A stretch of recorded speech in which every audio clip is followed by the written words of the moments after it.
Have you ever stopped to really ask yourself, what kind of leader am I becoming?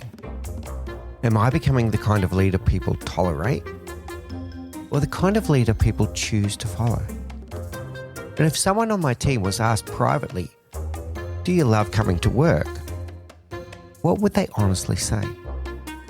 Today, we're celebrating episode 300 of the Leadership Project podcast. 300 conversations, 300 explorations into leadership, psychology, and the human condition. 300 opportunities to challenge the status quo and rethink what it means to be a great leader in the modern world. Hey everyone, and welcome back to the Leadership Project, where we explore what it truly means to lead with purpose and to create a world where people love coming to work. Today is a very special milestone. This is episode 300 of the Leadership Project podcast. In today's episode, I want to do three things. Take you behind the scenes of why this podcast exists in the first place.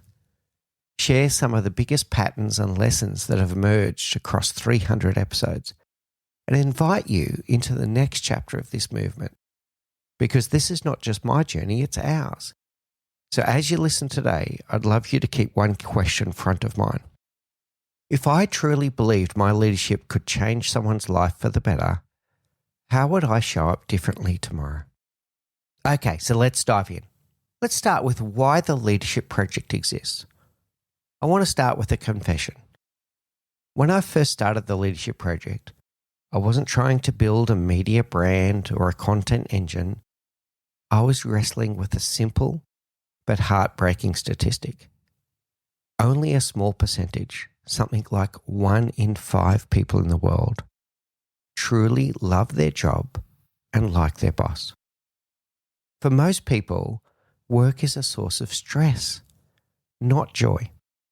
For anyone that's not aware, I've carved out my career in the world of urban mobility, which is also a very purpose-led industry.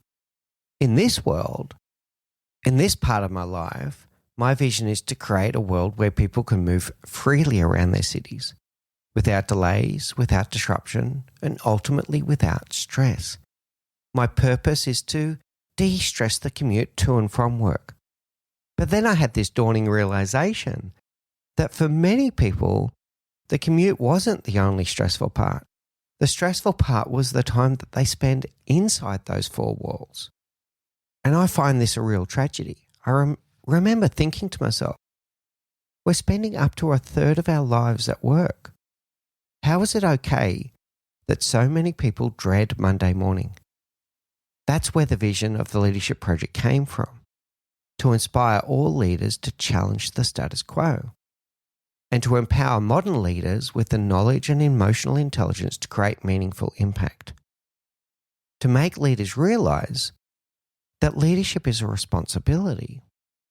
You are responsible for the place where people are spending up to 1/3 of their life. And you can be the difference between whether they have a very good day or a very bad day. Let me ask you this question.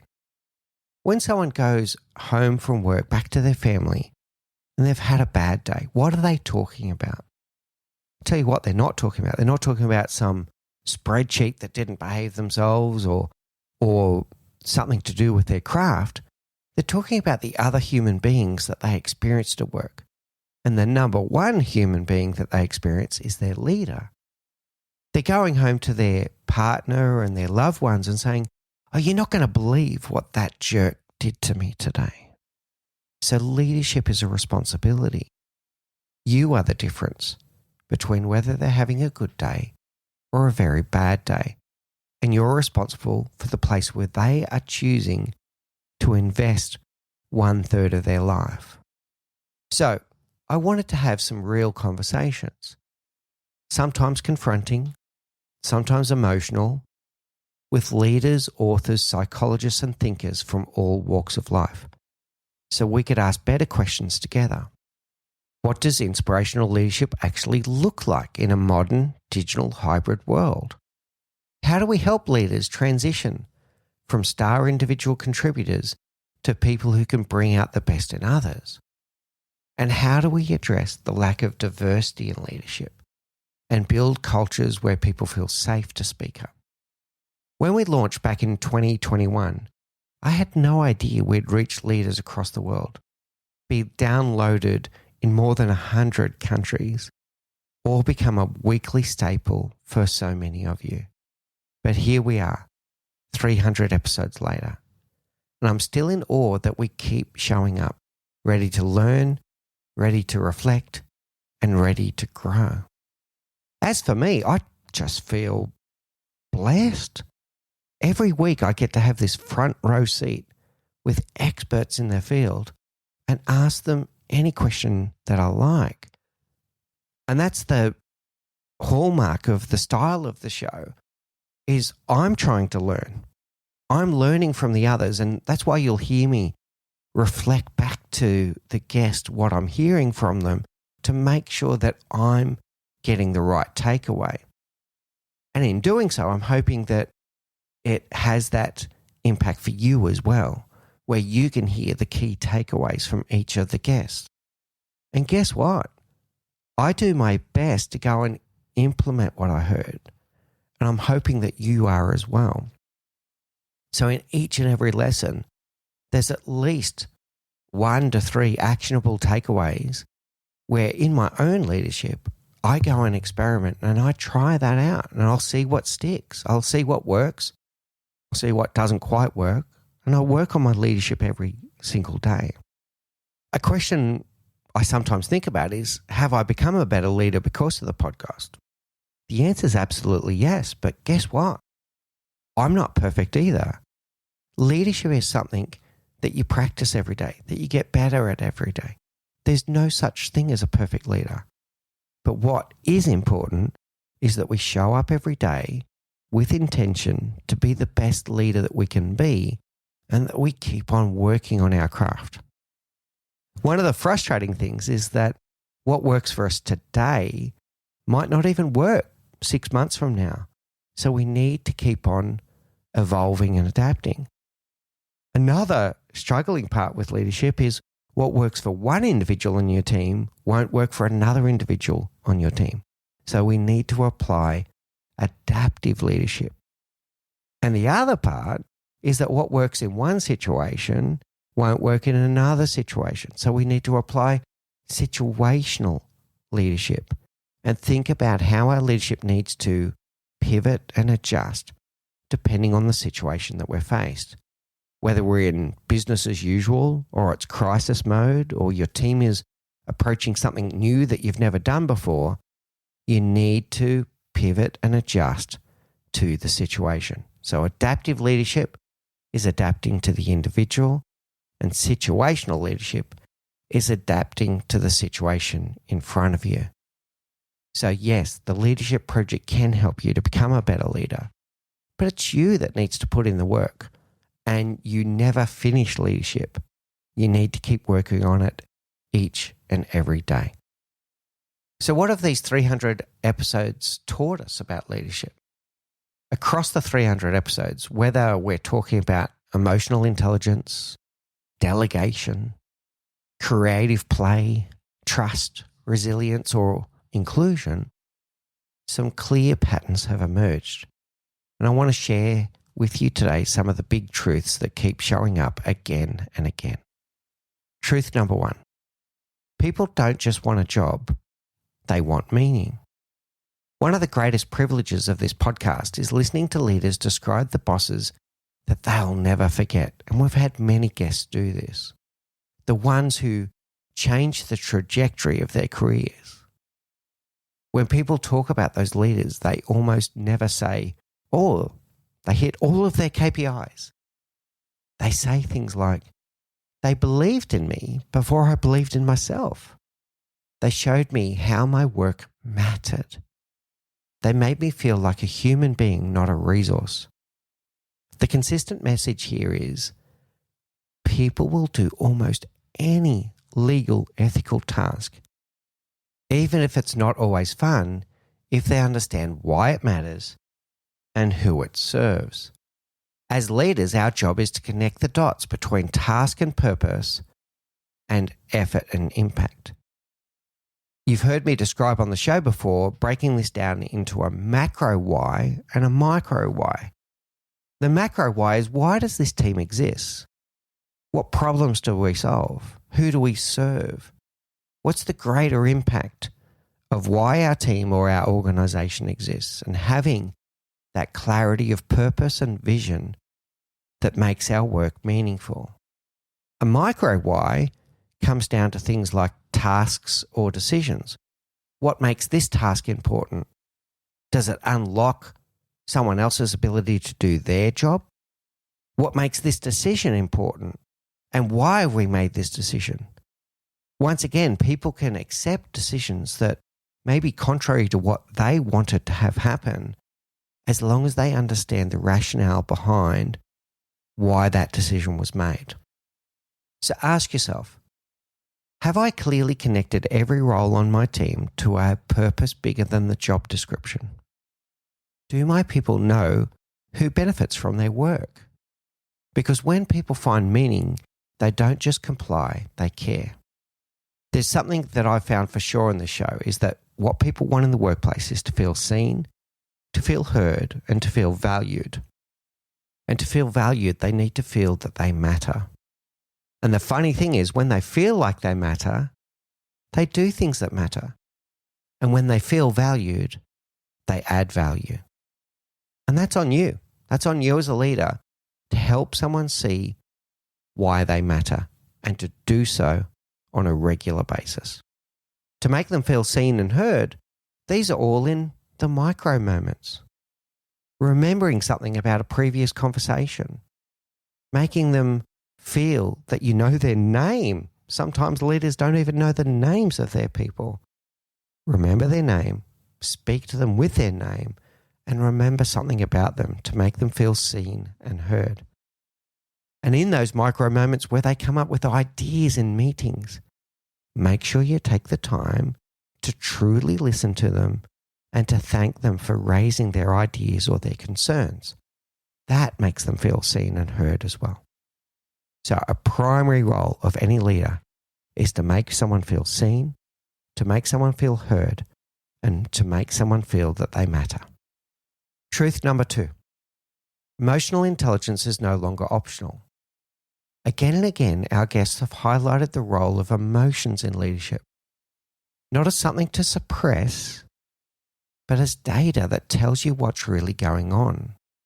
Emotion is information. It's raising your attention to something that you need to pay attention to. A positive emotion is a reward that you've done something that you're happy about, and it's trying to reward you so you'll do it again sometime. A negative emotion is telling you about an unmet need. Might be the need for love and belonging, the need to feel valued, the need to feel that you matter is being challenged. Now, that doesn't mean that you should react. It means that you should be aware. So we've talked about emotional awareness, noticing what you're feeling before you react. Notice and name the emotion. What is this emotion? Sometimes we can mislabel it and misunderstanding it. Frustration can show up as anger. Hunger can show up as frustration. All kinds of things. So notice and name the emotion. What is this emotion? Why this emotion? Why this emotion now? What is it trying to draw my attention to? Then we go into emotional regulation. Notice the word is regulation, not suppression, where we choose a response that serves the moment instead of being hijacked by your amygdala.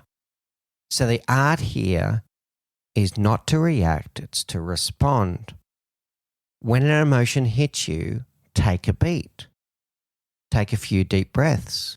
Take the time to notice and name the emotion.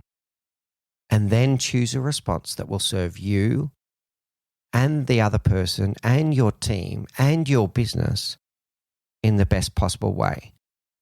The gap between the emotion and the response, that's where freedom lives. Instead of being on autopilot and auto-responding or auto-reacting, we're going to consciously and intentionally respond to the situation. And then we have empathy. whether it's emotional empathy or cognitive empathy or empathic concern, it's being willing to sit in someone else's perspective, even when it's uncomfortable. Cognitive empathy is just to see the world through someone else's eyes, to understand their perspective, to understand, oh, okay, now I can see what they're seeing. Now I can hear what they're hearing. And emotional empathy is to be able to sit with it and go, okay, now I understand why they might be feeling the way they're feeling. If they're feeling challenged, if they're feeling threatened, unless you put yourselves in their shoes, you won't be able to process that. So emotional intelligence starts with yourself. It starts with your own emotional awareness and regulation, but then it turns into the ability to understand someone else's perspectives and emotions. In a world of uncertainty and constant change, people don't just need leaders who are smart, they need leaders who are self-aware. So here's a question to sit with.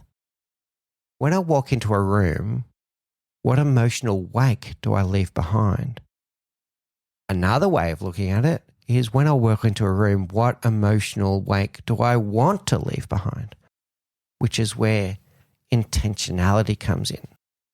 So instead of being on autopilot and leaving it up to others and the situation to govern how people are going to feel, what feeling do you want them to have?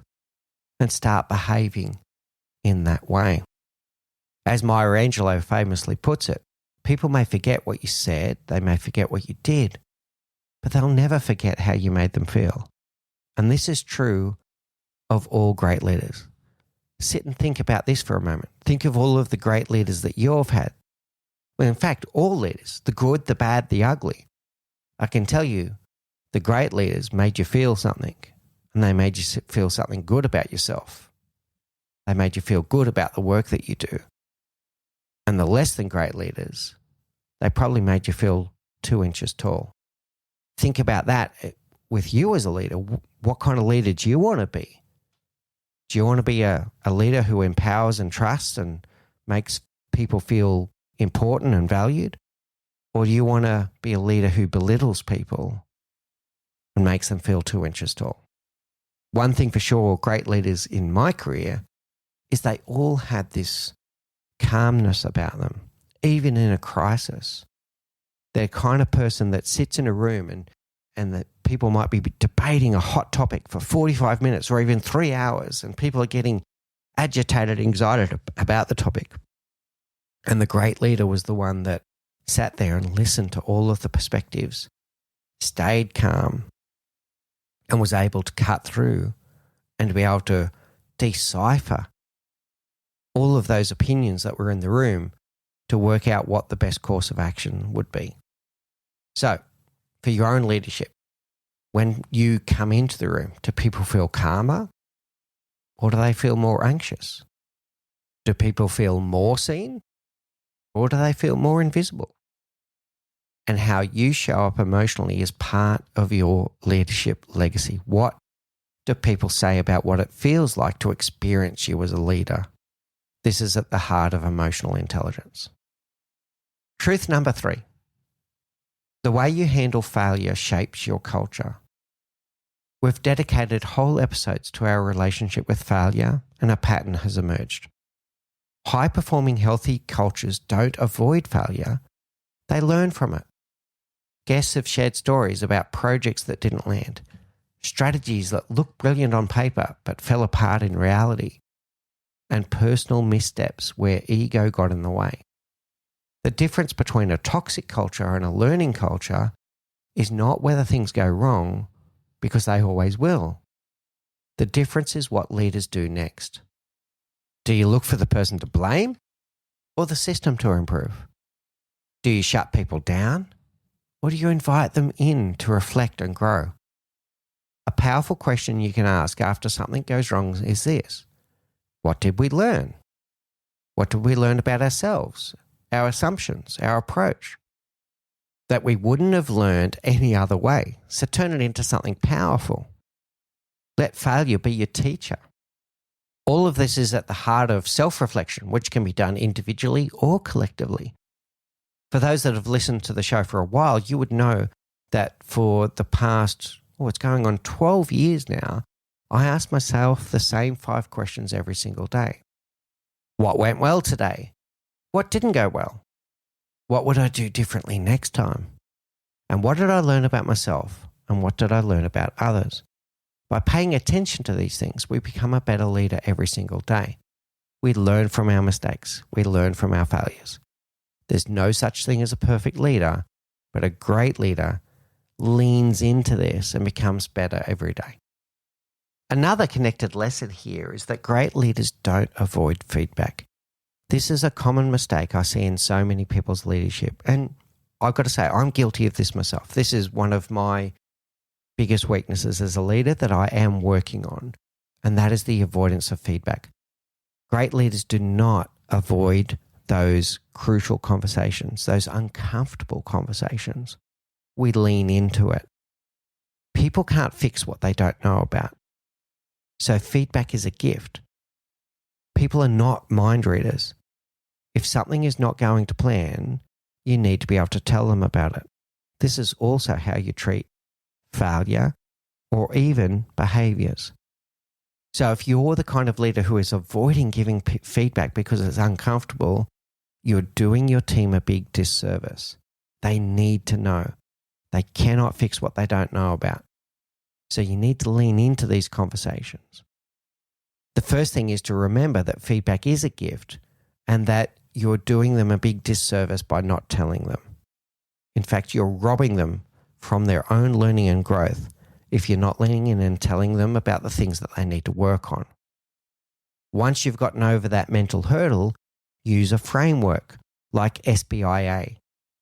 Situation, behavior, impact, and action. What was the situation? What was the behavior? What was the impact of that behavior? And what action do you want the person to take in future to avoid that situation again? So please stop avoiding feedback. Your relationship with failure, your relation with feedback are things that really impact how you're perceived as a leader and your impact as a leader. Truth number 4. Diversity of thought is a competitive advantage. From early episodes through to our most recent conversations, one theme keeps surfacing. Teams that embrace diversity of thought consistently outperform teams that are full of people who look, think, and act the same. We've spoken about gender diversity, cultural and ethnic diversity, neurodiversity, and even diversity of backgrounds and disciplines like engineers, creatives, finance, operations. But diversity by itself is not enough.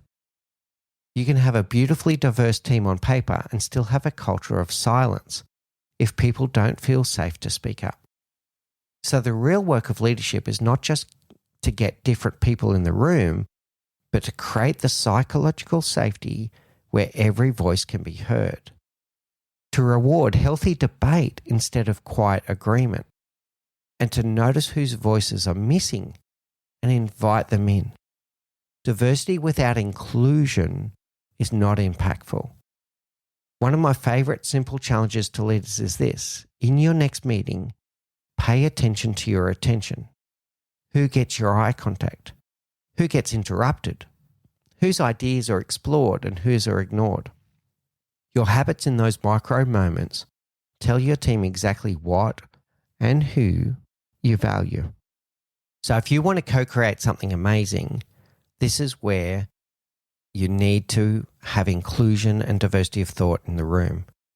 I can tell you right now, in any team, if you do this the right way, you can create something greater than any of the individuals could have by allowing those collection of voices and collection of diverse perspectives into the conversation to create a better answer to whatever problem that you're trying to solve.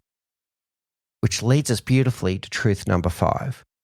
Great leaders are great listeners. Across all of our conversations, one quality keeps rising to the surface.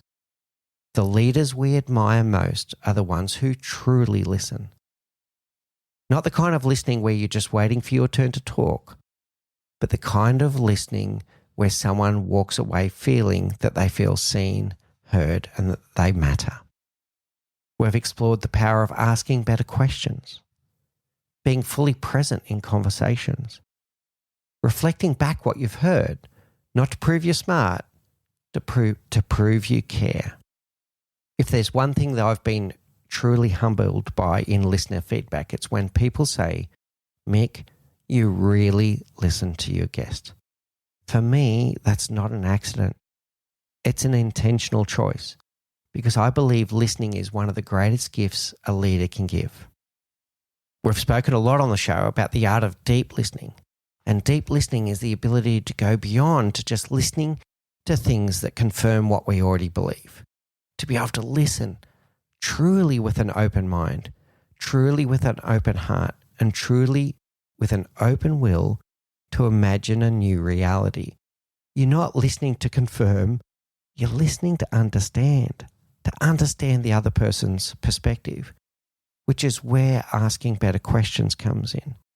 To be able to truly reflect back to the other person what you're hearing, but then to extract meaning from what you're hearing.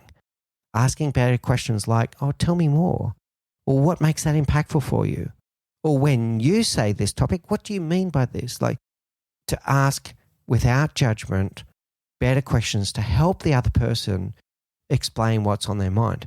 Not everyone is great at communicating their ideas, but if you can ask better questions, you can help them to draw out what they're trying to say. So ask yourself these questions. Who in my world needs to be listened to more deeply? When was the last time someone walked away from a conversation with me feeling lighter, clearer, more helpful? Simply because I listened. Now, as we celebrate 300 episodes, I also want to take you behind the mic and give some gratitude to the people behind this show. Episode 300 is not just a number. It's a thank you note in audio form. Firstly, to you, the listener. Whether you're on your commute, out for a walk, at the gym, or hiding from your inbox for 30 minutes, thank you for trusting me with your time and attention. You've shared the show with colleagues, with your teams, with your friends. You've sent messages telling me how an episode helped you navigate a tough conversation, rethinking your culture, or showing up differently as a leader. Let me tell you, I read those messages, every one of them, and they matter more than you know. So please do keep on sending those messages. It really warms our heart to know that the show is working for you. Secondly, to our incredible guests, all 300 episodes worth of them, thank you for your vulnerability, your wisdom, your stories, and your courage. You have made this show what it is. Experts from around the world willingly giving up their time to spend with us and share their wisdom and their actionable insights.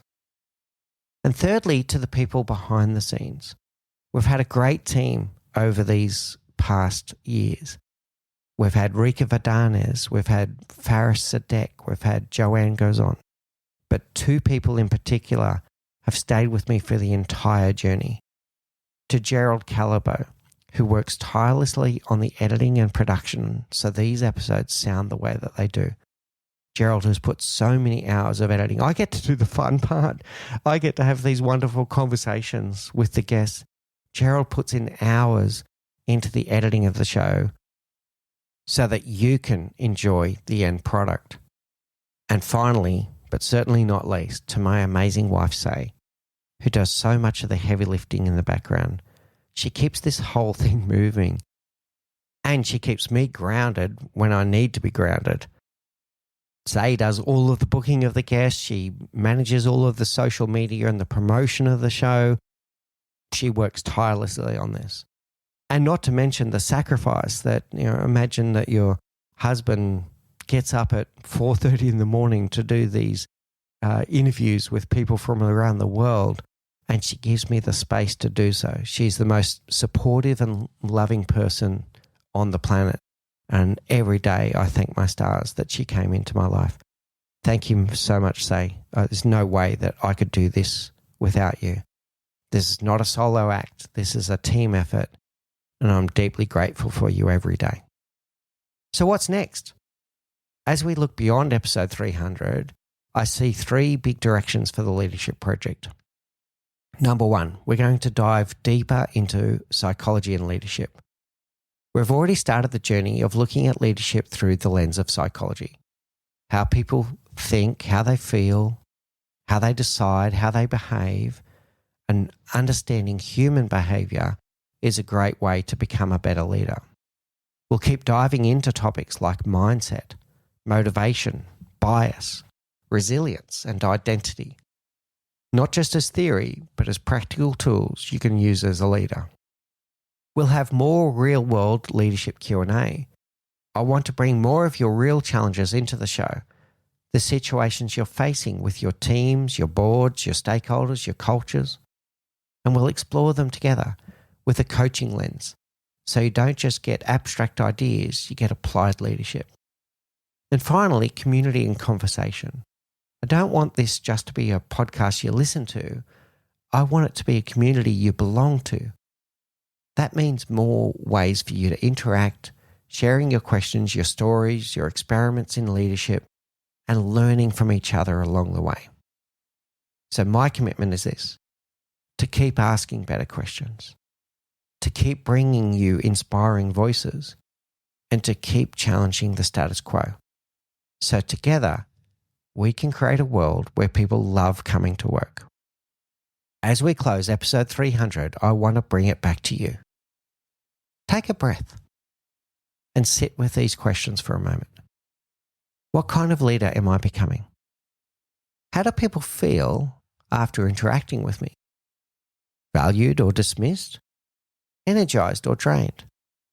Trusted or controlled?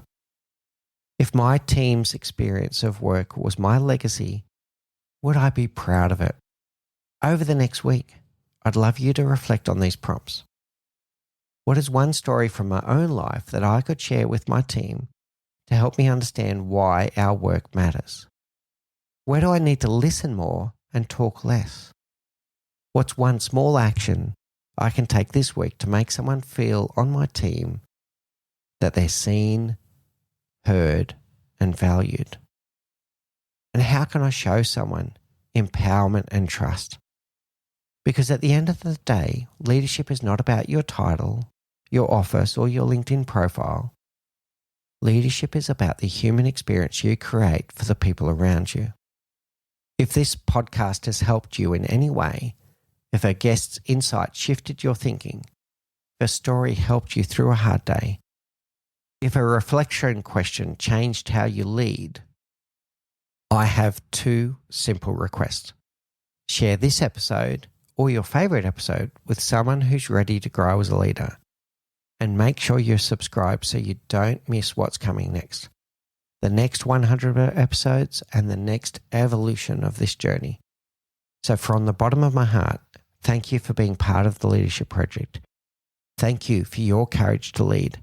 And as always, be the leader who listens, be the leader who learns, and be the leader who leads with heart. I'm Mick Spears. This has been episode 300 of the Leadership Project podcast, and I can't wait to see where we go together from here. You've been listening to the Leadership Project. If today sparked an insight, don't keep it to yourself. Share it with one other person who would benefit from listening to the show. A huge thank you to Gerald Calabo for his tireless work editing every episode, and to my amazing wife, Say, who does all the heavy lifting in the background to make this show possible. None of this happens without them. Around here, we believe leadership is a practice, not a position. That people should feel seen, heard, valued, and that they matter. And that the best leaders trade ego for empathy, certainty for curiosity, and control for trust. If that resonates with you, please subscribe on YouTube and on your favorite podcast app. And if you want more, follow me on LinkedIn and explore our archives for conversations that move you from knowing to doing. Until next time, lead with curiosity, courage, and care.